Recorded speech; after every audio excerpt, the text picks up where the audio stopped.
Good morning. So, ito ho yung machine natin. Itong fax loading machine natin. Napakadali lang ho gamitin ito. Halimbawa, maglo-load ho ako ng sarili kong cellphone. So, yung number ko is smart. So, pipindutin ko lang itong smart. And then, i-enter ko yung number.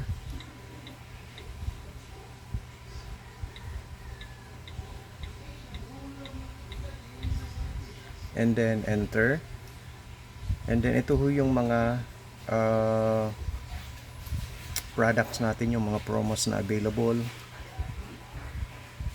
Ang dami ho. And then halimbawa, regular yung bibilhin ko. So yung pipindutin ko po dito is yung regular. So halimbawa, 10 pesos. Enter ko lang yung 10 pesos. And then, enter. And then ito ho yung presyo.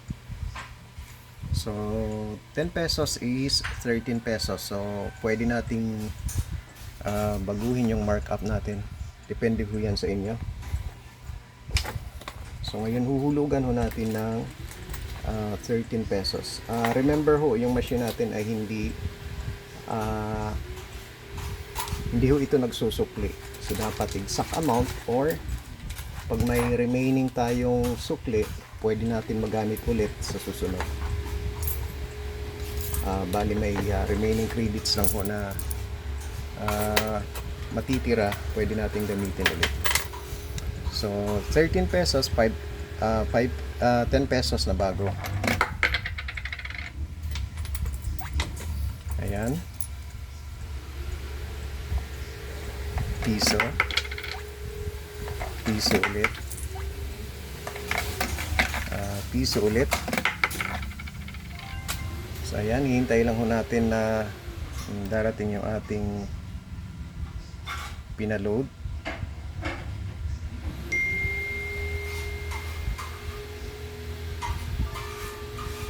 Ayan ho, pumasok na ho yung yung pinaload natin. So i-check ko natin sa cellphone natin. Ayan, ito na ho yung load, yung 10 pesos na pinaload natin.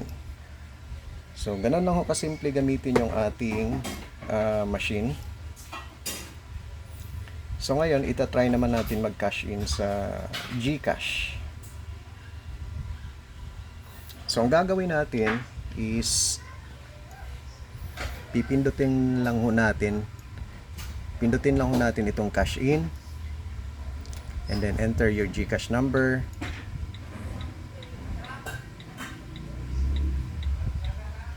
Enter. And then halimbawa, up to 5,000 pesos ang pwede rito. Yan o. So halimbawa, mag-cash in ako ng 100 kasi yung laman ng wallet ko is nasa 150 na lang yata. So 100. So pipindutin natin yung 100 and then buy now. So ngayon hulugan ho natin ng 110. So ito, pwede natin ma-edit yung markup natin. Pwede nating pababaan, pwede nating pataasan. So ngayon hulugan ho natin ng 110. So dito ho natin isasalang sa bill acceptor. Ito, 100 pesos. Ayan, bawal ho yung mga lantang pera. And then 10 pesos ulit. So yung 10 pesos dito na ho natin sa coin slot o coin acceptor. Ayan ho. So since na yung natin, wala na ho yatang notification o text message na dumarating sa atin once na nagpa-cash in tayo. Gawa ng hindi ko alam ba't nawala na sa yung text message ng GCash. Ayan, ito na ho, meron pala. Ayan. Yan. Yung sa GCash natin, ito yung sa load kanina. So yung sa GCash natin, titingnan ho natin. Ito yung sa GCash natin, ayan. You have received 100 pesos from GCash from EasyPay.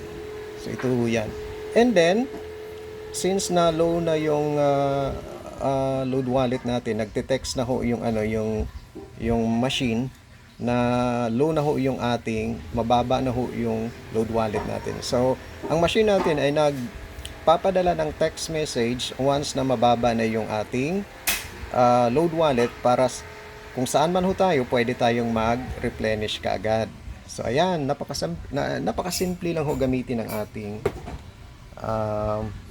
fax e-loading machine. So, sa mga gustong mag-order, mag-PM lang ho kayo. Maraming salamat.